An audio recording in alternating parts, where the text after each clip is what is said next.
saya pernah request untuk terima. Saya tak kata tak boleh terima. Kan saya pernah jelaskan benda ni. Dia macam ni, sahabat di Faton ni.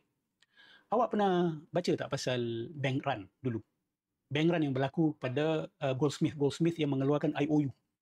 Dia ada emas 100 dinar saja. Dan dia keluarkan kertas IOUs, dia kata setiap kertas yang dikeluarkan itu backed by real gold yang ada dia simpan. Tapi sejarah membuktikan banyak di kalangan mereka berbohong. Emas hanya ada 100, tapi IOU yang dikeluarkan, kertas yang dikeluarkan tu 1000. Jadi kalau ada beberapa orang yang nak keluarkan, nak cash out, nak redeem the gold, of course the gold is there. Tapi hanya kerana ada beberapa orang yang dapat terima minyak sawit tersebut ataupun gold tersebut, tidak bermakna it is fully backed. Saya pernah bawa statistik, dan statistik ini pun bukan saya yang jumpa. Benda ni adalah dibongkar oleh Safdar Alam. Safdar Alam ni adalah head of the Islamic Department di JP Morgan dulu, Islamic Finance Department dekat JP Morgan. Dia kata kalau tengok the nominal the nominal rate of transaction sepanjang tahun di bursa suku silap dibandingkan dengan supply of sawit dekat Malaysia ni, sangat jauh gap dia. Maksud dia, kalau semua orang yang beli sawit ni redeem, akan berlaku bank run. Maksud bank run ni sama macam bank run yang berlaku dengan Goldsmith tersebut. Takkan cukup. The numbers cannot lie. The numbers cannot lie. Jadi, ini tidak menafikan apa yang kami katakan, bahawa barang-barang ini, komoditi-komoditi ini dalam kebanyakan keadaan dipergunakan sebagai dummy saja. Dan kes-kes yang redeem tu digunakan sebagai drama. Ada, boleh je. Siapa yang minta minyak sawit, dapat je minyak sawit. Cubalah kalau semua orang minta. Tengok cukup tak? Atau jangan semua. Cukup 70% saja minta. Atau kurang lagi, 50% saja minta. Ada tak minyak sawit tersebut?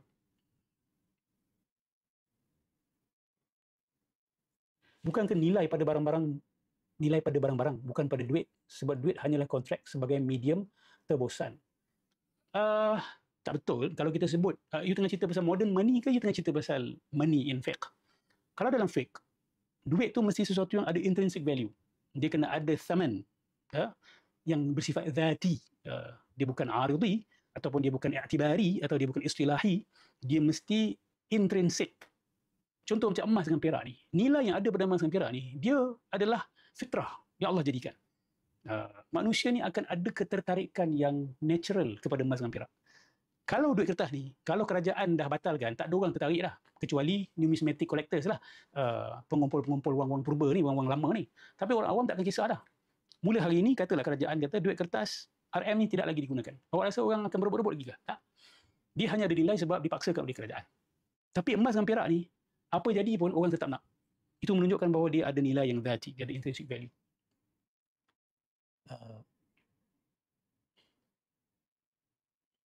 Ustaz Zahiruddin dulu pun berpendapat dengan Ustaz dengan isu ini. Isu yang mana? Kalau sahabat boleh jelaskan.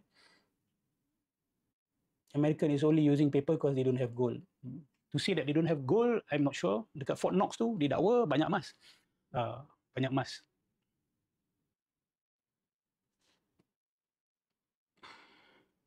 Saudara di Faton ni saya baru masuk kot. Saya baru masuk. Saya dah jelaskan benda ni tadi. Kita semua ada dalam penjara. Orang yang nak keluar penjara ni, awak jangan sindir. Saya anggap soalan ni sebagai sindiran lah. Tapi kalau bukan sindiran, awak tanya betul-betul. Kita semua di dalam penjara ni. Saya mengatakan duit kertas ni riba. Tapi saya masih pakai. Sebab saya kalau saya ada jalan lain, saya akan pakai. Saya akan pakai. Kita bukan munafik, kita bukan kata, oh benda ni haram, saya tak pakai, tapi sebenarnya saya pakai. Tak, saya kata saya pakai. Dan saya tak malu untuk katakan saya pakai. Okey. Kita hari ni, banyak benda yang kita tak boleh nak elak. Kita tak boleh nak elak benda ni. Adakah bermakna hanya kerana you tak boleh nak elak, you tak kritik? You kena tutup mata? Tak. Benda kita tak boleh nak elak, tak bermakna benda tu betul. Okey. Dikata orang kelaparan. Adakah mereka mahukan emas? Nak saja. Kalau saya lapar, orang tu tak boleh bagi saya duit, dia bagi saya emas, saya ambil. Sebab mungkin saya boleh pakai emas tu, saya boleh pergi tempat lain, beli makanan daripada orang yang nak emas tersebut. Tapi kalau bagi saya kertas ketika peperangan, tak ada nilai. Why Gaddafi is killed by them? I understand, it's partly because of this. Kita boleh assess lah kesilapan strategi Gaddafi. Tapi satu perkara yang sahabat-sahabat kena ingat, one thing that people have to remember, that this movement of coming back to gold is starting to get global. Okay, we have to understand that Gaddafi was isolated. Therefore, the terrorist government of America can do what they did. But as the momentum peaks, when it started to see more people appreciating gold, and understanding the deception of fiat currency, what can they do? Okay, the movement is growing. Okay, the movement of coming back to gold is growing. I can even say that the non-Muslims are far ahead of us. Okay, far ahead of us. Jadi tak sama kes Gaddafi dengan apa yang sedang berlaku sekarang ni. Of course they wouldn't want it. They wouldn't want it. Tapi jangan ingat kita tak boleh buat apa-apa lah. Kan, kadang-kadang kita ni menganggap musuh-musuh ni terlalu kuat sampai ke tahap kita menuhankan orang. That we cannot do anything. Kita tak sedar kita dah menuhankan orang. Diorang pun manusia, diorang pun buat salah. Diorang pun bergaduh sama sendiri. Tengok Israel tu. Kan? Tengok Israel tu. Kuat ke? Dulu takut je umat Islam. Semua takut. Takut itu, takut ni, takut. Semua takut. Tapi kan Allah tunjukkan kita. Allah tunjukkan kepada kita bahawa mereka manusia. Mereka ada banyak kelemahan. Mereka duk bergaduh sama sendiri juga. Macam kamu lah. Kamu pun duk bergaduh sama sendiri. Kamu pun ada kelemahan. Dia pun ada kelemahan. So, please understand that. Pernah kerja kat Bosnia dulu. Masa perang, duit kata tak laku. Sepah tepi jalan. Betul lah. Dia hanya ada nilai sebab dipaksakan. Ustaz Zahordin dulu tak setuju dengan FCPO. Futures kan. Futures crude palm oil ni. Tapi sekarang tak tahulah. Saya pun tak tahu apa pendirian beliau sekarang. Okay, saya salah soalan. Kalau ramai orang kebuluran, adakah mereka makan emas? Of course lah tidak. Of course lah tidak. Sama lah. Kenapa kita hanya letakkan keadaan orang tu kebuluran saja? Kan? Kalau kebuluran memanglah cari makanan. Memanglah tak makan emas. Sama juga. Kalau awak nak beli barang. Kan? Awak terdesak nak beli sesuatu barang.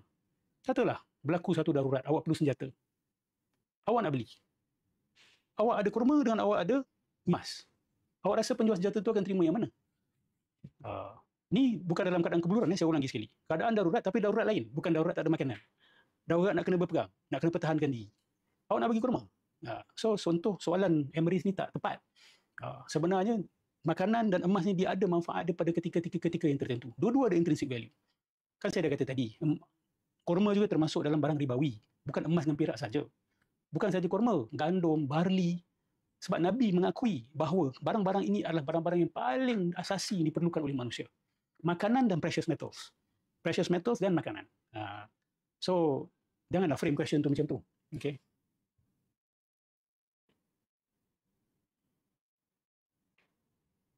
Maaf sangat, saya baru join. Apa yang terbaik untuk ganti tawarruk? Untuk ganti tawarruk, jangan ganti. Pakai mudharabah dan musyarakah yang sebenar saja. Okey, pakai mudharabah dan musyarakah yang sebenar dan hidupkan wakaf. Kalau dekat Malaysia, wakaf awak besar, hidupkan. Mungkin ada yang kata, merepek ustaz ni kan. Okey, baru-baru ni, keluar berita, di BKL, keluarkan rumah apa? Inspirasi belia. Ceras. Inspirasi belia ceras. Rumah tu, sewa RM200 je sebulan. Untuk lelaki-lelaki bujang. Saya terkejut. Macam mana dia buat ni?